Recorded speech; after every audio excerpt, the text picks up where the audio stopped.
Bueno, buen día. Hoy vamos a exponer el problema del salto del caballo, que corresponde a un problema de backtracking en Java.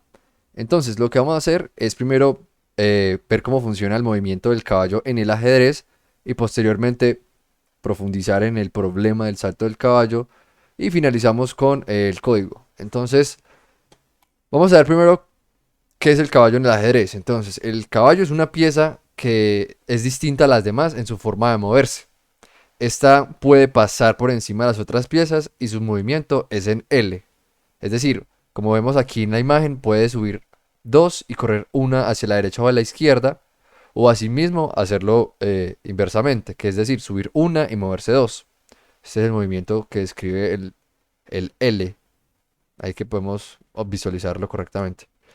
Entonces, bueno, un dato ya como curioso es que cuando uno mueve el caballo, si está en la blanca, siempre va a quedar una casilla negra o viceversa. Entonces, ¿en qué consiste el problema del caballo?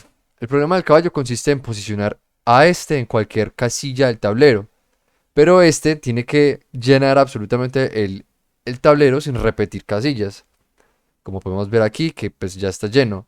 Pero entonces, al no poder repetir, pues aquí es donde entra el backtracking, ¿cierto? Porque en caso de que esta no pueda seguir avanzando o no haya completado el tablero completamente, se va a devolver hasta encontrar un nuevo camino para, bueno, para llenar completamente el tablero, como lo vemos acá.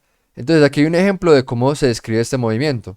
Por ejemplo, esta sería la casilla inicial y todos los movimientos que realiza son en L. Entonces así sucesivamente hasta llegar, por ejemplo, a esta solución de acá. Entonces, antes de ver el código, aquí tenemos esto que nos va a servir de ayuda para entender un poquito más el código. Entonces vamos a esto. Tenemos el código acá.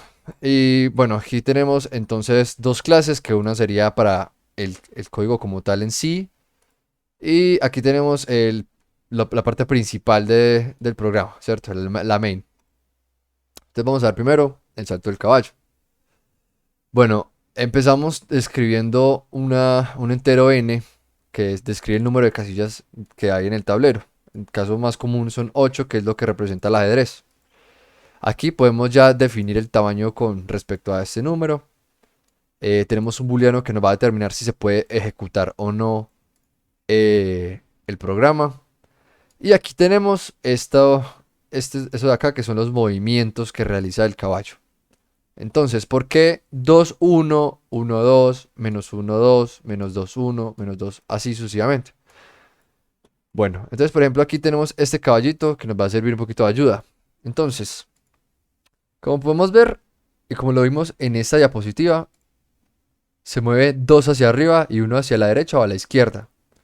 O también puede subir una y subir y correr dos a la derecha o a la izquierda. Entonces, tenemos 8 posibles movimientos. Dos positivos y dos negativos. Y obviamente dos a la derecha y dos a la izquierda. Entonces, podemos tener uno 2. O podemos tener uno menos 2. Podemos tener 2 1 o 2 menos uno. Aquí sería lo mismo, pero en el sentido negativo. Menos uno 2 menos uno menos 2. O menos 2 1 o menos 2 menos uno. Y pues así sería como los 8 movimientos. Eso escribe entonces todos los posibles movimientos que tiene el caballo. Aquí tenemos instanciadas dos variables que son las que ingresa el usuario para posicionar al caballo en una coordenada para comenzar el programa. Entonces, bueno, aquí ya tenemos un método que es el salto del caballo. Este arroja una excepción. Y es que, por ejemplo, como es posible entender, esto se maneja de 1 a 8 y de 1 a 8. Entonces, en caso de que el usuario digite un número negativo o se pase del tablero que ya está asignado, pues va a sacar una excepción que nos va a marcar coordenadas fuera de rango. Entonces aquí tenemos las dos variables iniciales. Esto es para comprobar en cada posición del tablero. Entonces, bueno, vamos entonces a a esto, ¿cierto? Public resolver problema. Tenemos salto caballo y mandamos las dos variables iniciales que digitó el usuario. Y tenemos este 2. ¿Por qué un 2? Bueno, como ya se entiende, ya esto cuenta como la posición 1. Entonces no va, este movimiento no sería el 1, sino correctamente sería el 2. Entonces a partir de ahí sería que empezaría a sumar cada posición. Entonces 2, 3, 4, así hasta llenar completamente el tablero. Entonces aquí tenemos lo que ya sería el código que comprueba si se puede mover o no. Este es el que llena el tablero en sí, ¿cierto?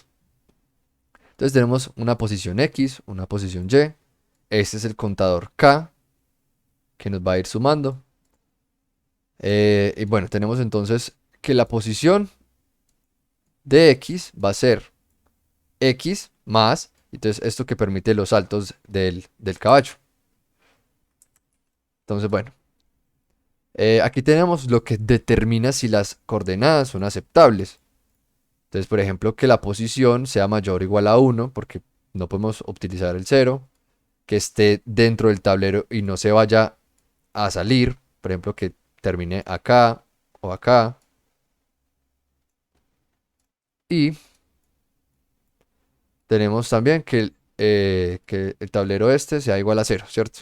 La posición.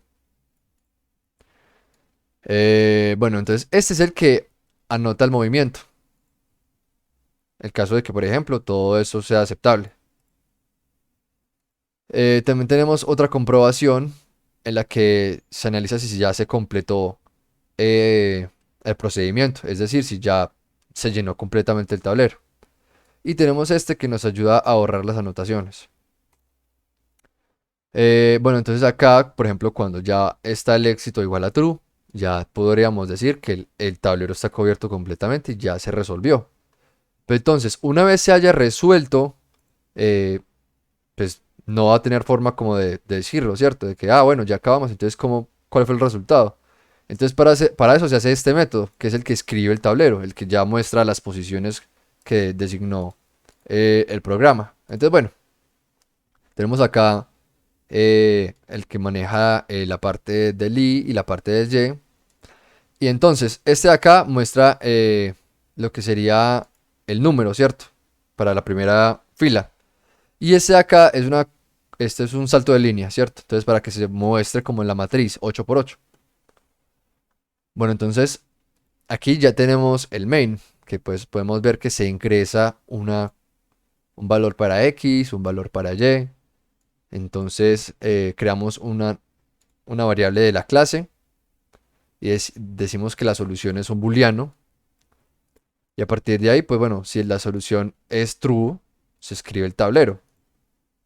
En caso de que no haya una solución, pues no se puede probar el algoritmo. Sería esta excepción de acá.